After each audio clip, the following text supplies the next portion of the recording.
Hey, everyone. It is Trace Face back again with a very, very special guest. P.I. Reno is going to be on the channel, you guys, and he has got some very interesting information that you are going to want to hear. You don't want to go anywhere, and you definitely want to take a listen to this because this is a private investigator's take on what a narcissist truly is and what they're all about, what they're made of. And he's been in this line of work. He's somebody I'm so excited said yes to coming on my channel today. And, I hope you guys give him a very warm welcome to be here. And, with your comments on all of his knowledge and wisdom on this topic. And without further ado, here he is. How you doing? So happy to have you. I was telling everyone that it's going to be like, having one of my buddies right here in my neighborhood because you're from Connecticut. I'm from Connecticut. And here we are. Right. I found you on TikTok and I've been watching you for a few years and you're just great. You're just so knowledgeable. And if anybody would know about a narcissist, boy, oh boy. I got a lot of them. A lot of them. Yeah. Thanks Yeah. for watching the TikTok. It's fun making those. I enjoy getting some of the information out, but so a lot of people do enjoy them, and I get a lot of calls from that because of all the content that we put up about my industry. So, yeah. Exactly. How did you get into this industry? I'm dying to know how this all started for you. Because how many years now has it been that you've been a PI for? How long? 32 years now. Oh, my goodness. Yeah. So in the 1992, at the I decided I was going to become a police officer initially. And I said to myself, oh, great. It's a good job for me because I had gone to a technical school, realized I didn't like working on cars. I was like, that's not for me. And I've always had the demeanor of, let's say, a police officer or detective. It just has always been my thing. So at the tail end of, in 92, it was right at the tail end of Rodney King, the situation back in the day in California, where an individual was pulled out of a truck and then the police had an interaction on the ground. It became a whole thing with riots.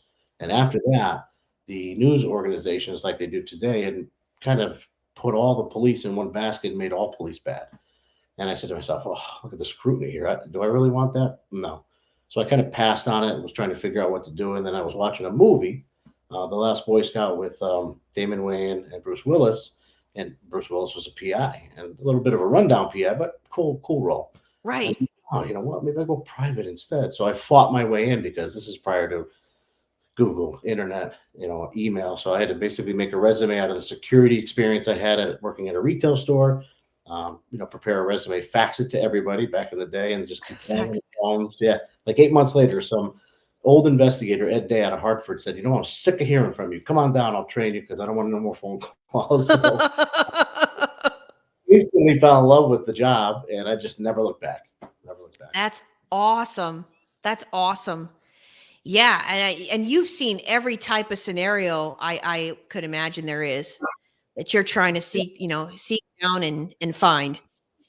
Yeah, 30 years. It's a collective work of art for sure. We do everything from insurance to infidelity, child custody, you name it. So there's a lot in there between the family, the criminal. It's just so many stories. It's unbelievable. Oh, I bet. Yeah. So, you're dealing with sneaky, disloyal people all the time. This is what you're seeing day in and day out. So, these people like the back of your hand, I'd imagine. And yeah, because there's a lot of mannerisms that are repeated in these type of people. So it's once you really become, I don't know if I'd say an expert, but when you become an expert at looking through them through a viewfinder 1,000 times over, you kind of anticipate what they're going to do ahead of time. And my phones never ring with happy people. It's always some situation where they're dealing with somebody. And when it comes, unfortunately, to infidelity, if it's a female calling me because of her husband or boyfriend, 9 out of 10 times that person is definitely a narcissist. And you can tell in their mannerisms 100%. Yes. Yeah. So I'm sure you get some scenarios, right, where you go and you find out and there's really nothing going on. But I would imagine that's when they call you, I would imagine they already pretty much know. They know that there's something going on. Yeah. In order to get up the nerve to call someone like me, because it does seem like some people are timid. I got to call a private detective. I've never called one before. It's like TV. People go through that in their mind. They've not only just thought it, like say in the case of infidelity, they'll something will have triggered their defense mechanism. Okay, and they'll say, "Oh, well, he came home late," or why is his phone password changed, or whatever the reason may be, and that kind of plants a seed in like my client's head, and then what happens is they become hypersensitive to everything. Okay, so now even the most innocent thing, he came home 15 minutes late from work. Well, where was he? Now all of a sudden you're hypersensitive, so that grows and grows and grows to the point where you've seen enough, some legitimate, maybe some paranoia, but it's enough where you're saying something's just not right here. I need some help. And most people call me if they're married because it's a no fault state. You can get divorced even without evidence of infidelity. But if you have a home, family, retirement funds, do you really want to make a decision on divorcing someone on speculation? You might be paranoid, you might be wrong. You need to verify that first so that when you do go forward with it, you have the evidence in hand. So that if you're going to disrupt your family, you're doing it with cause. Yes. Yes. So what okay, I know my viewers are going to want to know this one. What are some of the most telltale signs from your opinion, all the years experience that you've got somebody who's being a sneak, leading a double life, a cheater, what have you? A Well, narcissist. yeah, narcissist is definitely the main category if it's a male cheating for sure. I mean, they just believe that they're above everything. Like they can do it blatantly sometimes, and that they're so superior to the world that they're never going to get caught because no one's going to question them. What, you questioning me? Who do you think you are? That type of attitude, and that's what get a lot of men caught. The first thing is these days with electronics is the phone. The phone is always the biggest problem. A wife and husband, they have some access to each other's phones because they share all of a sudden the password has changed. All of a sudden he puts it face down instead of face up in case a text pops up. All Yep. you look on the phone, if you can do have access, they have all these private apps now that you can't get into without passwords for communication. There's a lot of things when it comes to that. No doubt about it. A lot of times people take the phone into the bathroom and hide it, or when they go to sleep, they'll shut it off. I mean, there's a lot of things that happen, and the women see that, and it happens on the other side too, men. Once they start seeing that, they're like, "What are you doing? What's the secret with the phone? What's going on here?" So they start to question things. There's no doubt about that. Yep. Yes. Yes. And you probably know like what is like the main thing all cheaters end up doing? What's like the one thing you'd say, yep, this is pretty much what they all do. This is what they're going to do. Well, I've found the one thing that seems to be uniform across male and female. If you're in a relationship, married or otherwise, and you've been together for some time, normal relationships, sometimes you let yourself go a little bit. You're comfortable in your relationship. All of a sudden, you become completely different in that aspect. You're going to the gym. You signed up for the gym. You're going out and you're buying a new wardrobe. You've got a different cologne or perfume. All of a sudden you have to work late when you normally never had to work late, or you take extended lunches, or I can't reach you on the phone anymore. Those things are really common between both sides. And once that starts Yes. happening, that's when the initial "what's going on" starts to creep into your head. And then again, you become hypersensitive and everything is a problem. Yes. Yes, and I would say too, and because you know what I do, it's this innate feeling. You kind of get a feeling, and you kind of know there's been a change. There's been some sort of shift with the person, and you can feel that. That's something you can actually just sort of feel from your partner. Yeah. Well, And you it's better in women because their intuition is sharper than men's. I've observed. yes, yes. Well, you deal with certainly a lot of different personality types. Oh, yeah. What's a story that you could I think you had it might be the one today that just sort of sticks out for you, of like the severity of what cheating can do? I mean, cheating itself is bad, right? But in a case like today, I had a client who just came in a couple hours ago. This is an older woman, pretty woman. She was dating a gentleman. Okay, in her later part of life, she's dating. She's trying to have fun with her life, and she just was getting these vibes from this gentleman. And he was the narcissistic apex, right? He's just always talking down to her, always treating her bad, always disappearing, never wants to give any clue as to where he is. It's my business, not yours. Just that type of person.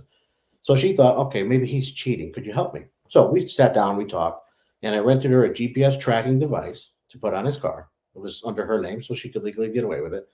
And she put it on there, and I was supposed to go conduct surveillance and follow him once he started making a pattern with that tracker so I can catch him in the act. I didn't get a call. She had the tracker for almost 2 months. She called me 2 days ago and she said, I have to talk to you. I said, well, can I make an appointment to come in? Yeah, sure, no problem. Come on in. She came in today and she told me, thank you. You saved my life. I said, well, what do you mean? She goes, the tracking device I used, I found him at different addresses, and one of them was a female's address. I went there, I saw his car there. I walked around into the yard. I saw him in the window having a cocktail with this female, and I actually can hear them talking through the window.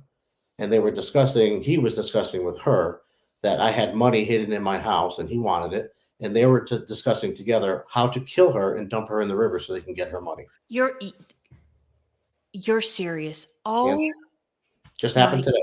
God. Yeah. Yeah. So she was so thankful that she had that tracker because if she didn't, who knows where this would have turned. So obviously now at this point, she had talked to authorities and her attorney, and they're getting protective orders and they're doing everything they can to make sure she's safe. But thank God she came to me when she did, and we discussed putting the tracker, because if she didn't do that, it could be a completely different story. That's like a whole other level of what you're finding out. Yeah, That's traumatic beyond measures. yeah. In the last 3 months, is it 3 months? Yeah, I think in the last 3 months between this woman and another woman, almost two women almost lost their lives in my Yes, my presence, but in the course of my business. this They, is the one. This was the one that you were telling on TikTok. That's near me, in the town over from me. That was crazy too. If you want to share that one for a bit, I'm sure my viewers would want to hear. But I mean, this is a whole other level. But this is the severity that goes on when people start cheating. Am I right or am I right? I mean, it goes like I said, it goes from just minor, you go to a bar and you happen to get lucky and you sleep with a male or female depending on which side you're on, all the way up to, you're fooling around with other people and you want to off your partner in the meantime. It's very wide scale of what can happen. If somebody's willing to cheat on you, you don't know where they're going to go with it. That's thank the problem. you. And I try to tell people that on my channel all the time. Like they already have that criminal mindset, that narcissistic psychopathic type of mind where, okay, you're a problem. We got to get you out of the equation here. You Yeah, know. no, absolutely. And sometimes they're repeat offenders. I'll have a client will come to me. We will conduct the investigation. We will get 100% evidence that that spouse was cheating, male or female. And then they'll come back to me. I'll give them a report, show them the video. Sometimes they'll cry in my office, adults, sad that this had happened to them because they're really in love. And they decide that they can work through it and they're going to work with their partner and, and forgive and move on and see if they can save the family. And I don't judge. I think it's great. Right. Problem Right. is, a year later, most times, because I believe cheaters, in my opinion, are repeat offenders, they usually end up back here another year later, 2 years later, wanting to do another investigation. And, I try to not be sarcastic, like I told you so type of Yeah. mentality, not to do that. But it kind of comes out because it's like, oh, I got to do the same case again. We already been through this. You know that they did it. You suspect it. Just assume it at this point. You don't really need more verification. You've already caught them once. But they want the re-verification because maybe they're wrong. So, if you get somebody who is narcissistic and then you have somebody who's passive on the other side, that's a real issue in a relationship because that can create a lot of problems for sure. Yeah, yeah. And they say it takes like the other big piece of this is that we know that the narcissistic types, they love to get in there and brainwash you, right? So it's I'm going to do better. I'm going to join a men's group. I'm going to start going to church. I'm going to get a counselor. And they'll actually go through and they'll do all these things. And so the partner believes they've made a turn, they're changing, and lo and behold, it's just to shut up their partner so they just be quiet so they can continue to go out there. Like, look over here, I'm doing all these nice things. So you don't see that I'm still over here trying to get away with the character I am, right? It's their character. Yeah, it's always for their own benefit. It's never for the other party. Yes. Yes, 100%. And and because that was one of the questions I had on here. Do you believe that most of them, if most times, are repeat offenders? And in your line of work, you're seeing that. That's Yeah. proof. Yeah, I mean, if I had to put it to a percentage, I'd say maybe one out of no, let's say 4 out of every 100, they're back within a year for sure. And those are not even including, let's say 50 of them stay with their partner, 50 of them leave. So out of those 50, 4 come back. And the Yeah. other ones, who knows what happens because I'm not really involved in their lives, but it's often enough where it's an issue, for sure. And again, I don't judge them. I mean, they want to stay with someone, that's up to them, but Yeah. they end up coming back. Well, it's the same thing with my line of work. I mean, we were talking about this the other day. How you help them get the proof, you help them get the facts, and then now they have to deal with those facts. However, they decide to deal with them. I mean, in my case, yeah, it takes on average with abuse, they say it takes 7 to 10 times that they keep going back before they finally leave. And so, I mean, that's a trauma bonding that we have going on there. And the same thing, I can never tell one of my clients when is enough going to be enough for you, because everybody's different. Everyone's, they're dealing with brainwashing. There's so many layers to this. But Yeah, not only brainwashing, but remember, they're trying to preserve what they have. They're trying to preserve their family. They're trying to preserve their retirement. yes, They're trying to preserve their assets. you're More right. financially is more on men. Women are more emotional. Men are more physical, not physical, but financial. Concrete. Men, Yeah. men are getting divorced. Oh, I'm going to lose half of everything I have. Yep. When they get divorced, it's usually about the family and other things. But either way, regardless of which way it is, they end up getting stuck in something because they're trying to save it instead of properly investigate it, get the evidence, and get out. They try to save it, and they may go, "Oh, he did something wrong. I forgive him. Oh, he did something wrong. I forgive him. Oh, he did something wrong." Until eventually they say, "Oh, all right, enough is enough," and they leave. Yeah. Tell the story about this individual here in Connecticut. I want my viewers to understand, going back to I don't want to lose this point, Sure. because you guys watching this today should understand how serious, like we were trying to say, this can get for your life. So if you understand that you've got a sneak and they're willing to go these lengths to hide what they're doing, this Hmm. is the severity. This is how crazy this stuff can get, you guys. And you guys out there, you always think like it's not going to happen to me. The forensic files is way out there, and you're dealing with forensic files situations on the daily right here in my backyard in Connecticut. It's like, so yeah, if you want to tell that story, I know my viewers need to hear it. Sure. And again, this is the story about the second woman about 3 months ago who almost lost her life during the course of my time with the client, that my client, the investigative client. So I get a call, all right, and it's a gentleman from Kenya, from Africa, and he calls me up. He says, "I'm here in Connecticut," and he was staying in a hotel in Putnam. So he says to me, "My wife came here with my 2 kids. I want to find where she lives so I can serve her court papers, go to court, get custody of my kids back, take them back to Kenya. And if my wife wants to stay, so be it." Okay. That's kind of a common, maybe not the international portion from Kenya, of course, but it's very common for me to get that type of call because in Connecticut now you have to have a verified address to serve papers, to go to court. So I'm doing a lot more locate investigations because of the way the court system works. So it didn't seem illegitimate to me in any way, shape, or form. He was very well spoken. I met with him in person in Putnam, and he was dressed in a suit. He had a professional job in Kenya. Very well spoken gentleman. Apex narcissist, right? Able to Yeah. pretend, able to Yep. pull off, and able to be the character he needed to be to make me and others buy who he was. Right. Amen. Yep.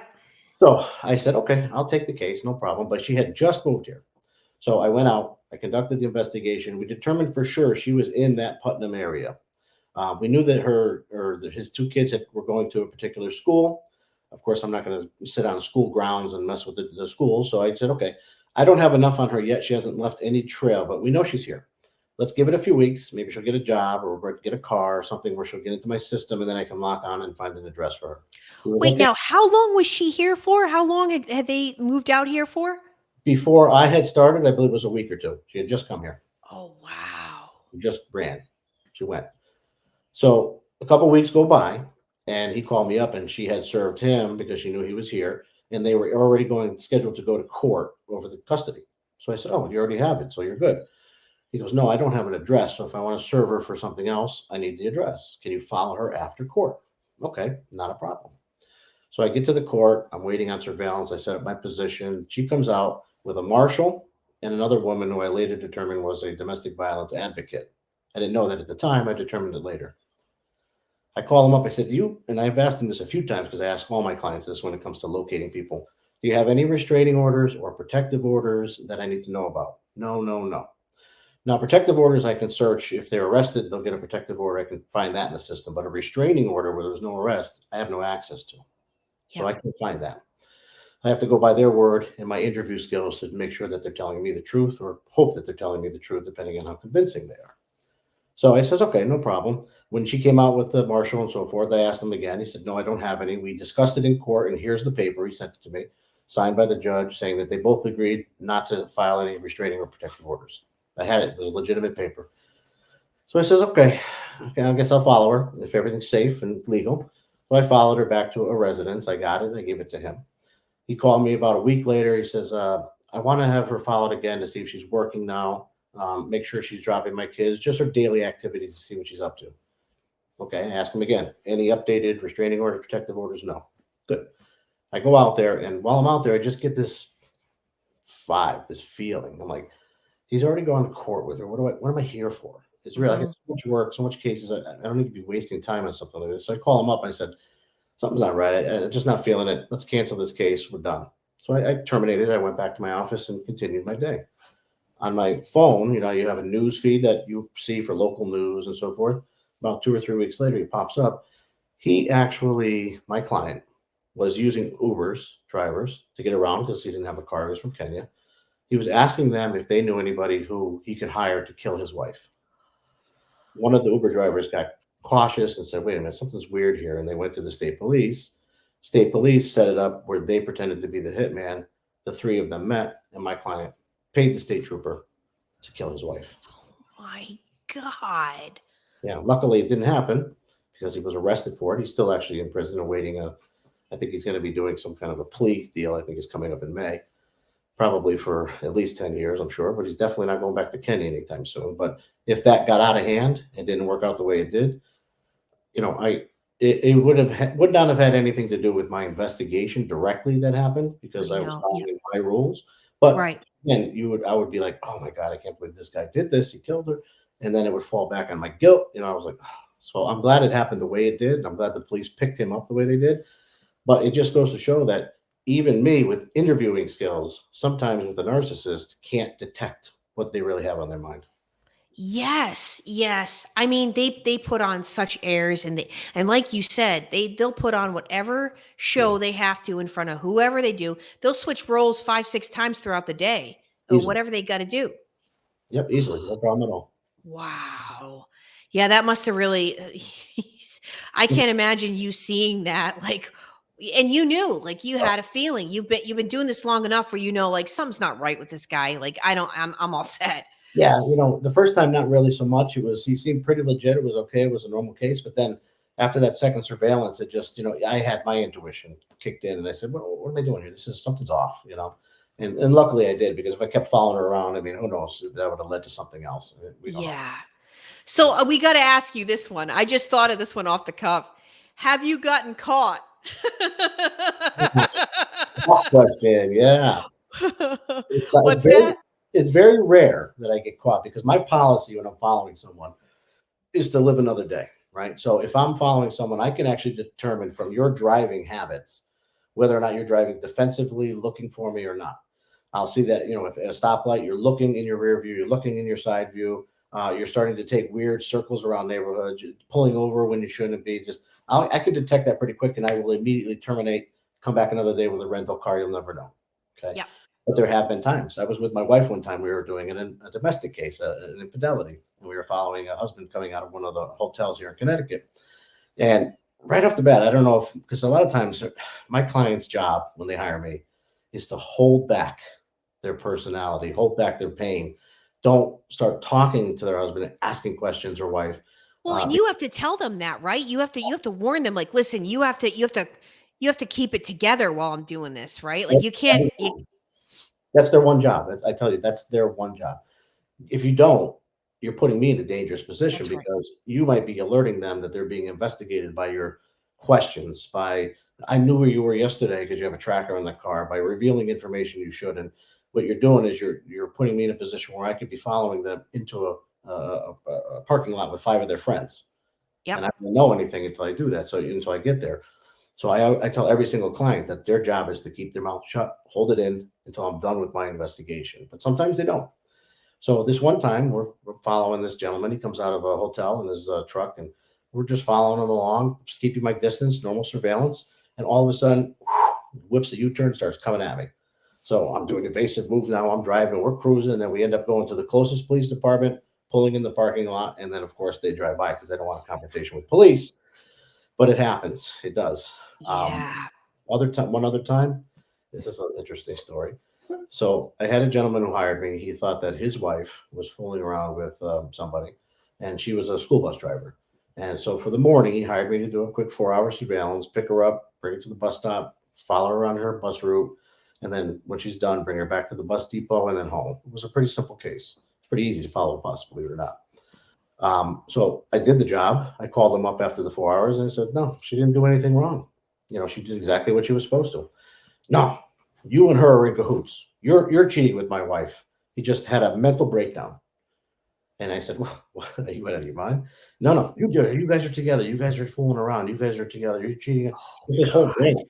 Next thing I know, about 15 minutes later, he shows up at my office in his box truck and he starts racing toward my office. He opens the door, he starts running in toward my desk. I had to unfortunately pull out a pistol and put it on top of my desk to show it to him. And that stopped him in his tracks. Now, my secretary at the time, she was freaking out, calling the police. He ran out, he took off, and the police ended up picking him up and got him for harassment, threatening, and all that. But it just goes to show that the mindset when you're being cheated on or when you think someone's cheating, sometimes they're not all there. I mean, sometimes, Yeah. and again, in his case, I can't say 100% because I only did one day, Yeah. but total paranoia on that day. And you can see immediately I became the Yep. aggressor. I was the one who was ruining his life. And that Yep. didn't make sense. But, it was definitely a mental issue for him. And he definitely needed to seek help. I have stories like this too. I have stories exactly like this too, that they end up turning on you. It's like you said, they end up mentally, something switches in their brain and you're all of a sudden part of it and they get paranoid. I mean, yeah, this is what this all leads to. It's crazy. Um, why do you think it is so important, though, for people to hire folks like you? And because I know I've got people right now that are going to want to talk to you for consultations, even if you can't go do work for them in another state, but you could walk them through, like, hey, this is what you should do considering your situation. And you can do that because you've been in this line of work for so long. You could give people could pick your brain, but you're licensed to work in this state. Why is your job so important for people to get this factual evidence? Well, for in regards to these domestic cases, infidelity or child custody, without evidence, you really have nothing, right? I mean, I when I talk to people, even criminal cases, it doesn't really matter which case, what type of case it is. I always say that an attorney is the pistol in court, but without ammunition, he's useless, he or she. So they can go to court and they can push papers and they can make arguments, but without actual factual evidence that we develop as investigators, what is their argument going to be? If Yep. you're looking for, if it's a criminal case and you have somebody who's arrested, they're your client, you're trying to get them off of the charges, you need something to contradict it or create reasonable doubt. So same thing with infidelity. Even though it's a no fault state, you need to know, is my husband or my wife cheating before I file divorce papers and ruin our family and destroy everything?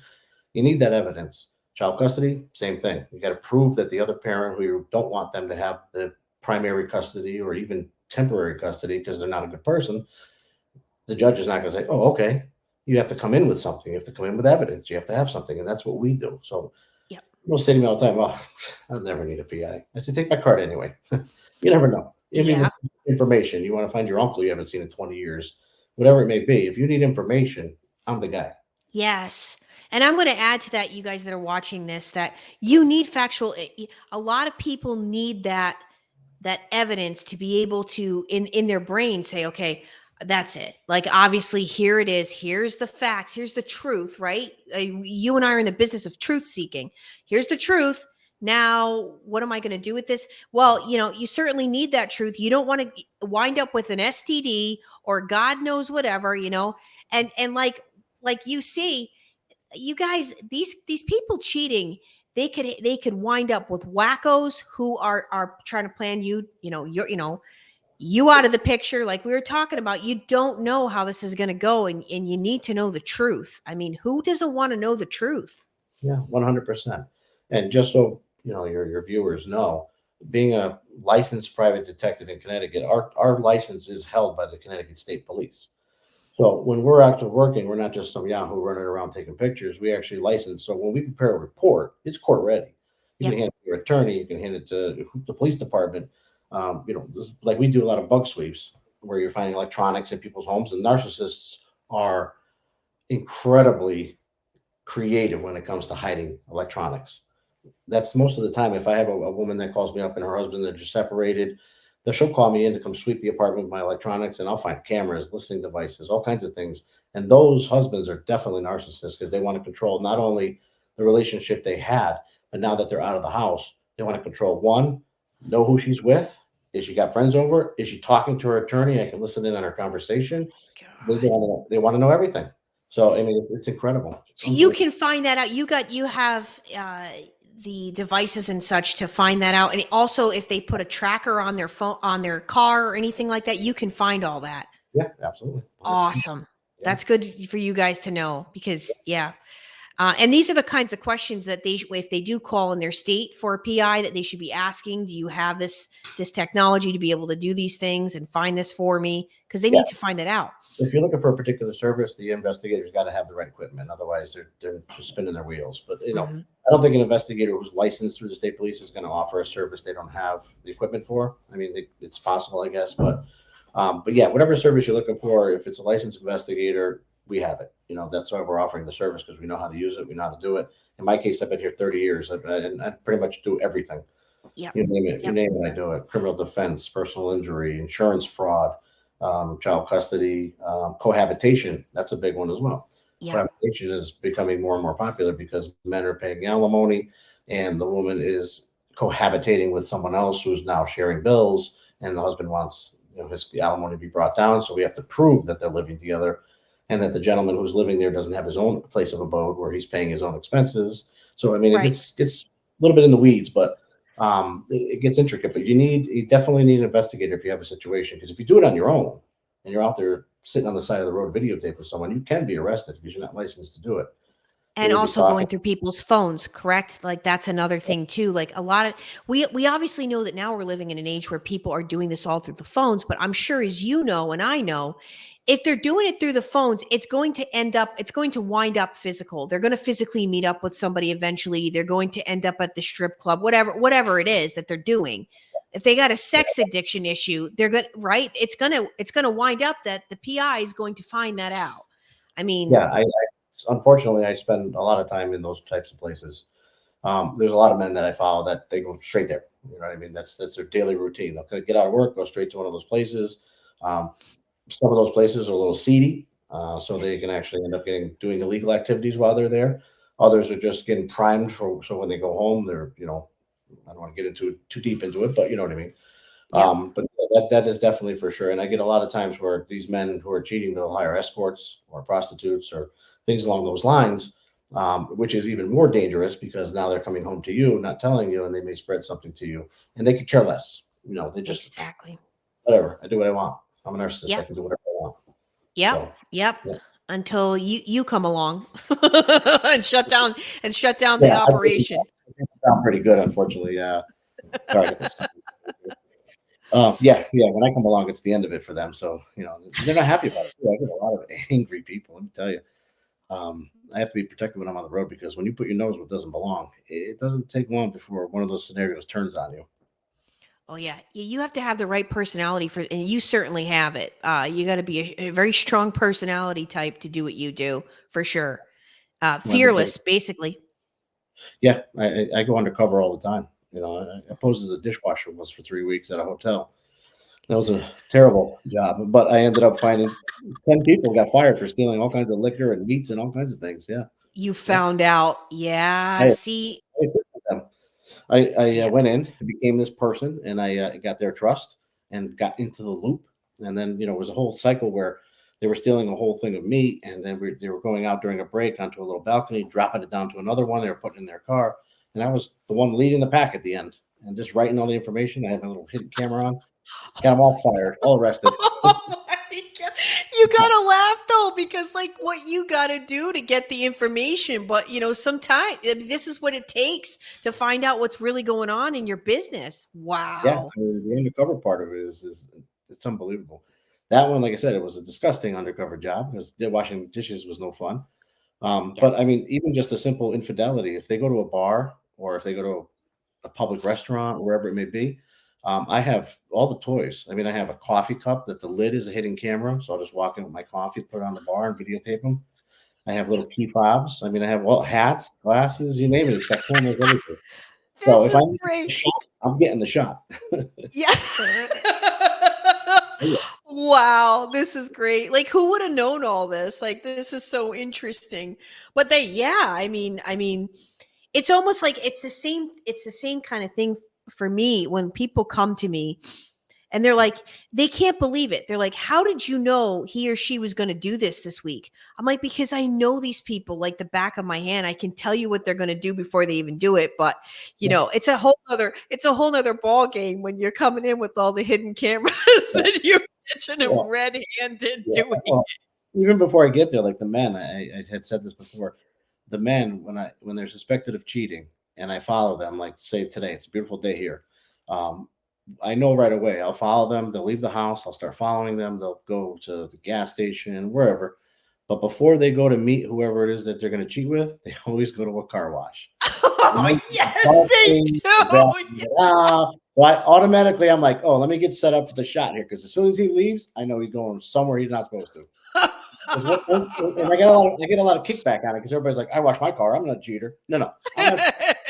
What I'm just saying is the ones who I'm following who are suspected of cheating and end up cheating always stop at a car wash first because they want that clean car for the female they're picking up. That's what my ex-husband did. That's what he used to do. Right Oh, here. it was like clockwork. He'd get the car washed. Hmm. Absolutely. Then, I'd find like a lip balm here and there that wasn't mine, or elastic, a hairbrush one time. Come on. Yeah, Like it's you think it make more sense to clean the car out after, but they don't. no, it was always his nieces. He was always taking his niece for a ride. Yeah. Yeah. Yeah, And you know it too. The stories they can come up with on a dime are unbelievable, aren't they? yeah, it is. They're almost equivalent to a drug user or a gambler. It's a defense mechanism almost for them, for sure. Yes. Yes. Oh. Well,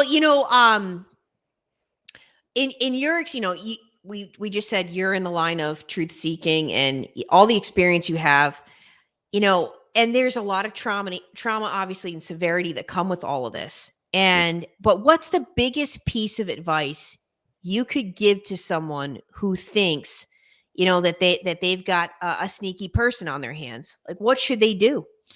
Um, it's hard to. I don't want to just say hire an investigator because you want to get to a certain point before you call someone like me. But the best thing I would do if it was in my case is because my memory is not as great as it used to be when I was in my early 20s, is to keep a journal. Okay, so let's say that your husband does something unusual, came home late from work, write it down. On such and such a day, came home 15 minutes late, or flipped his phone over, it wouldn't let me access. Write it down because then a couple months in, when you start to really suspect, you can go back and say, you know what, look, this has all been happening this whole time and it's escalating and leading to something worse. Something is going on here. If you rely on memory, you're going to forget all those little things. So if you jot it down in a journal, you can go back and actually reflect on it to say, you know what, all this time it's been here. I just was not strong enough to see it. Yes. Oh, that's perfect. That is so perfect. Perfect advice to give to everybody listening out there. That you guys might suspect that your partner or somebody. It could be if you have your own business, like uh, uh, Detective Ronald was saying, you might just have this sneaking suspicion, but you got to get the facts straight, and you want to know, and you got to start putting stuff together and getting the truth out there. Yeah. Uh, Don't rely on these spontaneous moments of things that are going wrong because again, you'll forget the old ones. You forget yes, that in it's 2 weeks. mind. It's gone. Yeah. Yeah. You won't remember it anymore. Or he'll make some excuse up that you buy it, you believe it because you want to. Yep. But if you write it down, it's always there. So if you Yes. step back, you're gonna always say, you know what?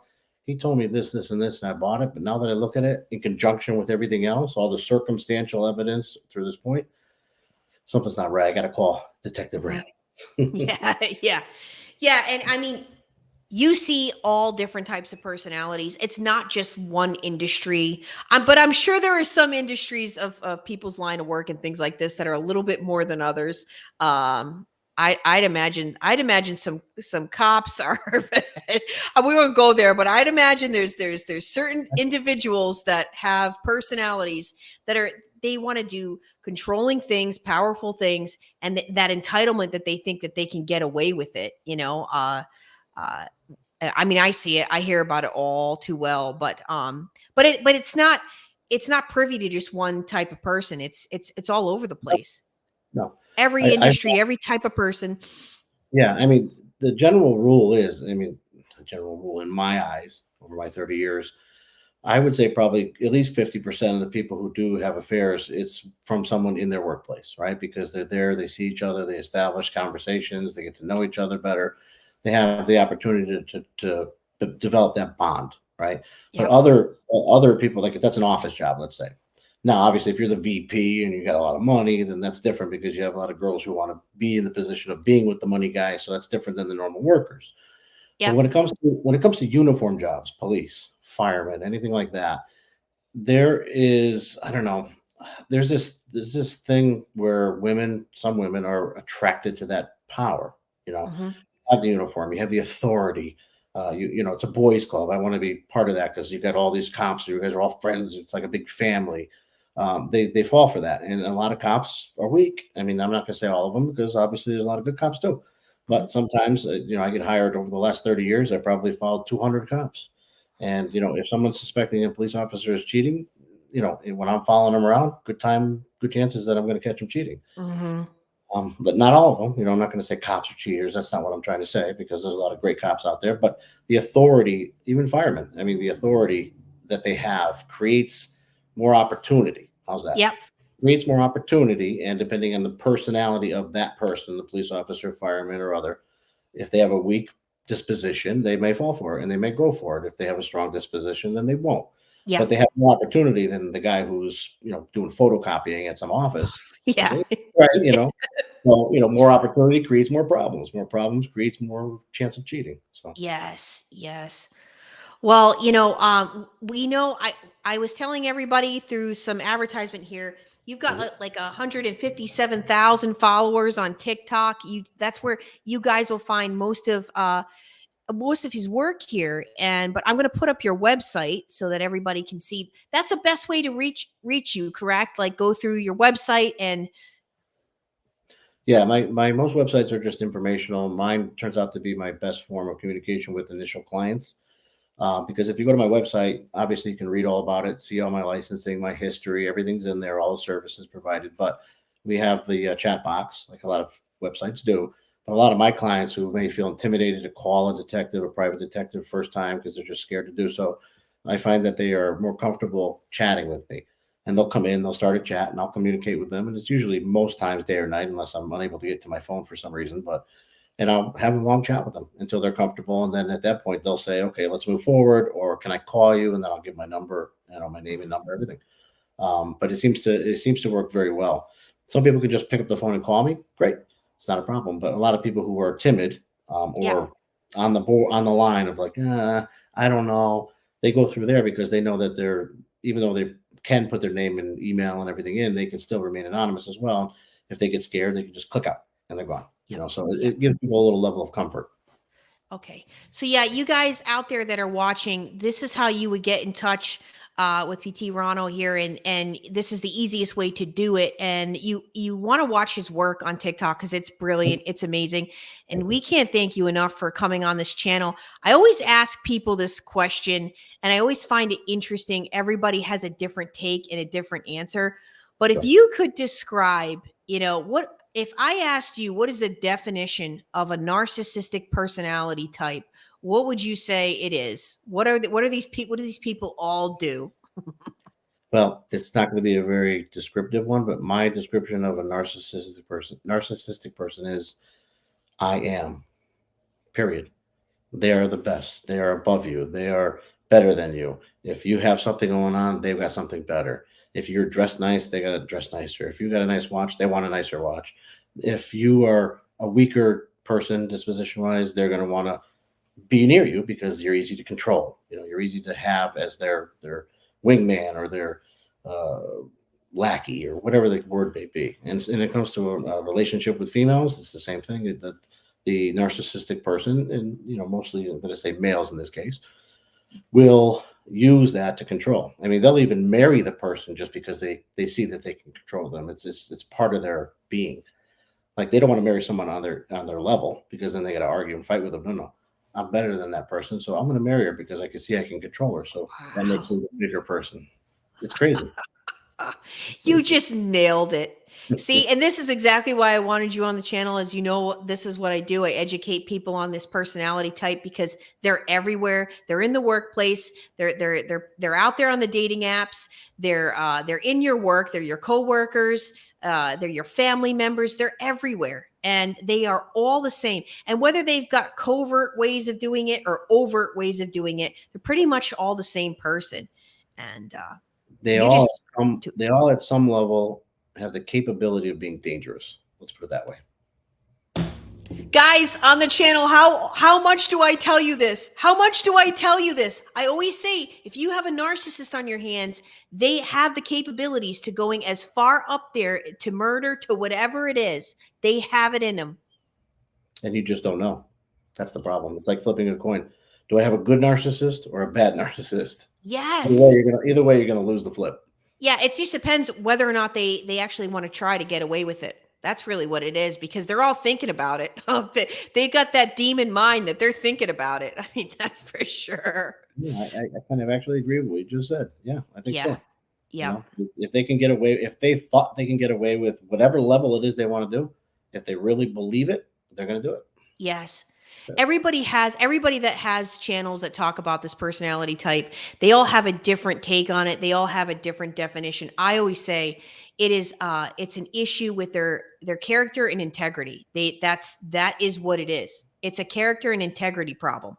Not according to them. Yeah. Exactly. Oh, this is too fun.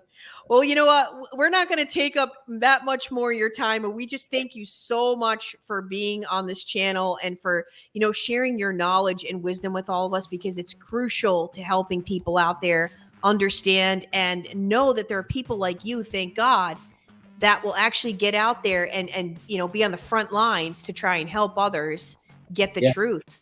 No, which absolutely. is Been doing it a long time, and I appreciate you having me on. I think it's important to give an insight as to what my industry or other industries that do, so that it can maybe help people. Absolutely. Well, we thank you so much. I'm gonna share a few words with you before we end here. But guys, just make sure you reach out here, and he provided all of his information for us. We thank him so much for coming on the channel. And go to ctprivatedetective.com and reach out for a consultation so he can talk to you, and you can pick his brain because he's very smart. And watch him on TikTok. Thanks, everyone.